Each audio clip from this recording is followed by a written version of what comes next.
what happens to the soul once a person dies, and if someone is destined to suffer the pains in the grave, does his body suffer or does his soul suffer?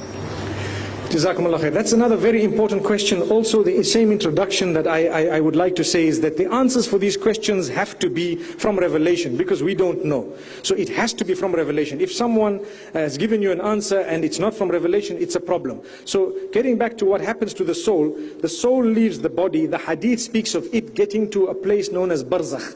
Barazak is a place where these arwah are kept, these ruhs, or these souls are kept, waiting for the last day. A person who's had goodness and so on, the days pass in like a flash. A person who's perhaps been a bad person, it may pass a little bit slower. But getting to the second part of the question, the first part was, where do the souls go? They go into Barzakh. What exactly is the whole description of Barzakh? I have to stop where the Quran and the Sunnah have stopped. We cannot describe beyond a certain point. I will tell you, look, it's a waiting place.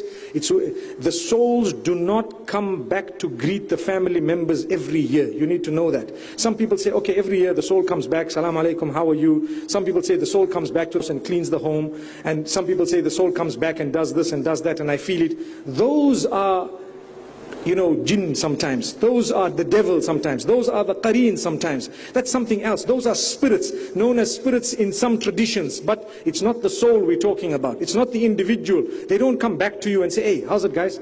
Salam alaikum. I remember one person says, I can make your grandfather talk to you. And then the brother says, I went to the man and I said, okay, let me talk to him. And he says, I heard my grandfather's voice. I promise you it was my grandfather. Brother, they are fooling you with the jinn. They're fooling you with all these qareens. Don't be fooled. The souls are gone to a place known as Barzakh. That's it. Allah subhanahu wa ta'ala knows best.